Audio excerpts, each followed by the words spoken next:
Salut à tous, j'espère que vous êtes en pleine forme et bienvenue dans la vidéo numéro 12 bis de notre série d'été 2023. Enfin, notre série de rentrée plutôt. Qui commence pendant l'été, le 18 août, et qui se terminera le 17 septembre avec, je vous rappelle, une vidéo par jour. Alors pourquoi 12 bis? Alors ça, c'est un petit clin d'œil à mon enfance. J'ai grandi dans un hôtel, et dans les hôtels, dans le temps, je ne sais pas si c'est toujours comme ça maintenant, mais il n'y avait pas de chambre numéro 13 parce que, à cause d'une vieille superstition qui pense que le numéro 13 porte malheur, eh bien, les gens ne voulaient pas dormir dans la chambre numéro 13, et donc il y avait la chambre 12, la chambre 12 bis, et ensuite la chambre 14. Ça m'a toujours beaucoup marqué, et par mémoire pour mon enfance, j'ai décidé de ne pas mettre de numéro 13 dans cette série également, et d'appeler donc cette vidéo la numéro 12 bis. Voilà pour la petite anecdote. Alors sans perdre de temps, nous allons passer sur notre tableau pour faire notre exercice du jour, qui consiste à calculer une dérivée à partir des règles de dérivation d'une fonction qui n'est pas évidente, et dont les simplifications nous donnent une dérivée qui est intéressante et qui nous permet ensuite de faire un calcul d'intégrale. Alors sans perdre de temps, allons-y tout de suite.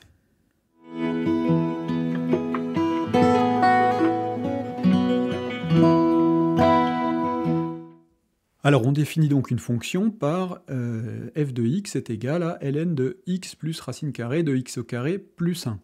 Déterminer l'ensemble de définitions de f et calculer la dérivée. Alors l'ensemble de définitions, qu'est-ce qu'on a qui pourrait nous empêcher d'être défini? Le fait qu'on ait un ln et qu'on veut donc avoir que x plus racine de x au carré plus 1 qui doit être strictement positif, puisque quand on fait ln de quelque chose, le quelque chose doit être strictement positif. Alors, à noter que si x est positif, ou nul, alors c'est bon. Voyons ce qui se passe si x est négatif. Alors, qu'est-ce qu'on va dire dans ce cas-là? On va dire que x est égal à moins a avec a strictement positif. Et qu'est-ce qui se passe? Eh bien, dans ce cas, x plus racine de x au carré plus 1, c'est égal à moins a plus racine de moins a au carré, mais quand on met moins a au carré, c'est la même chose que a au carré, plus 1. Alors, qu'est-ce qu'on note? On note que a au carré plus 1, c'est strictement plus grand que a, et donc quand on fait la racine, c'est strictement plus grand que la racine de a au carré, et comme a est un nombre positif, la racine de a au carré, ça fait a. Donc ça, c'est strictement plus grand que a. Ensuite, on soustrait a, du coup, c'est quelque chose de strictement positif. Et donc, il se trouve que x plus racine de x au carré plus 1 est strictement positif pour tout x, que x soit positif ou négatif. Et donc, l'ensemble de définition de notre fonction, df, ça va être égal à r. Alors, on veut ensuite calculer la dérivée de notre fonction. On utilise pour cela les règles de dérivation simples, règles de dérivation qui se trouvent d'ailleurs à la page 11 du formulaire, je l'ai déjà montré dans une vidéo précédente. Qu'est-ce qu'on va utiliser comme formule ici? La formule de la dérivée de ln de u, quand u est une fonction. On sait que cette dérivée est égale à u' sur u. Et pour nous, du coup, u va être égal à x plus racine carrée de x au carré plus 1. Et donc, il faut qu'on calcule u'. U', ça va être égal à 1 plus racine de x au carré plus 1. Alors, racine de x au carré plus 1, c'est racine de v, on va dire. Alors, sur le formulaire, la formule est notée avec racine de u, mais comme u est déjà utilisé ici, la racine de v, quand on la dérive, ça fait quoi? Ça fait v' sur 2 racines de v. Ça, ce sont des formules à connaître. Et donc, ici, on va avoir la dérivée de x carré plus 1, c'est-à-dire 2x, sur 2 racines de x au carré plus 1. On note que les deux peuvent se simplifier, et donc ça nous fait 1 plus x sur racine de x au carré plus 1. Alors, il nous reste à remplacer tout cela dans la formule. Ça nous donne donc f' de x qui est égal à u', c'est-à-dire 1 plus x sur racine de x au carré plus 1, sur u, c'est-à-dire sur x plus racine carrée de x au carré plus 1. Et puis, on pourrait s'arrêter là, mais maintenant, on va utiliser les formules sur les fractions pour simplifier cette expression. Alors, les formules sur les fractions, c'est les formules qui peuvent paraître toutes bêtes, hein, c'est les formules qu'on a vues en 6e, 5e, qui consistent à additionner des fractions, diviser des fractions, multiplier des fractions, etc., transformer des fractions en multipliant par une constante. Et donc, ici, on va vouloir mettre au même dénominateur. Pour ça, on va tout mettre sur racine de x au carré plus 1 ici. Du coup, il faut multiplier au numérateur par racine de x au carré plus 1. Donc on a racine de x au carré plus 1 plus x. Le tout sur x plus racine de x au carré plus 1. Alors on a une division de fractions, même si au dénominateur on n'a pas vraiment une fraction, mais on peut évidemment toujours dire que c'est sur 1.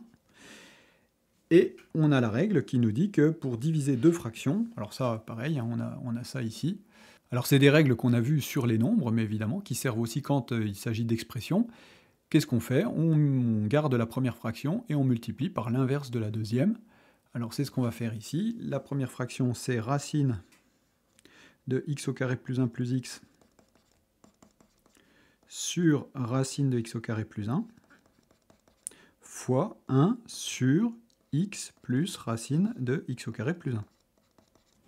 Et qu'est-ce qu'on constate? On constate que le numérateur ici et le dénominateur là sont égaux. C'est juste une addition écrite à l'envers. Et donc, ça se simplifie, puisque ici, évidemment, c'est une multiplication. Donc, on peut simplifier.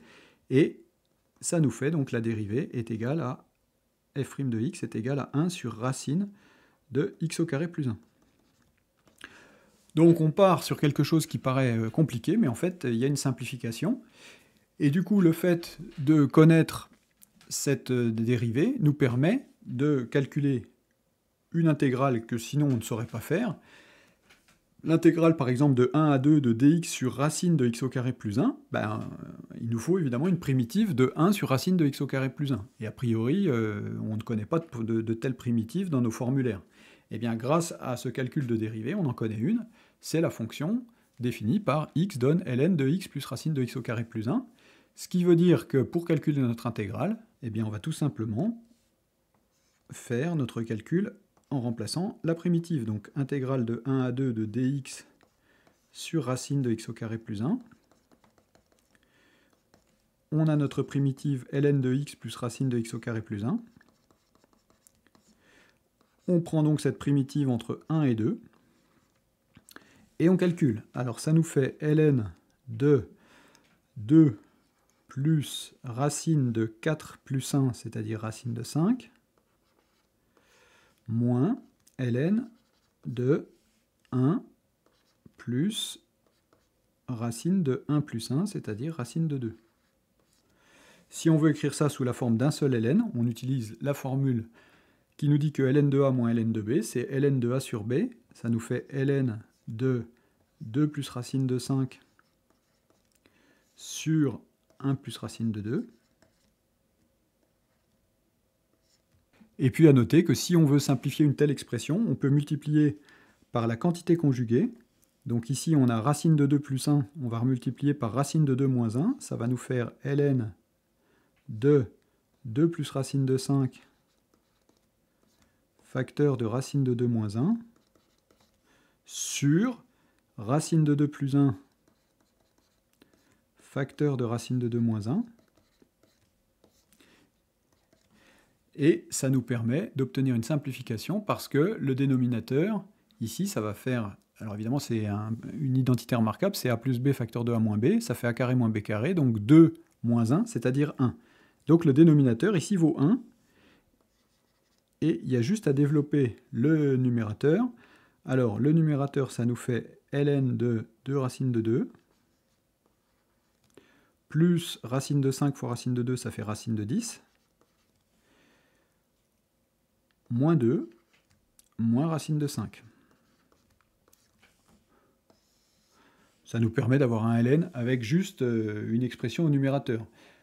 Je ne suis pas convaincu que ça soit une vraie simplification par rapport à ce qu'on avait tout à l'heure, mais ça nous permet de voir une petite manipulation d'expressions comportant du logarithme.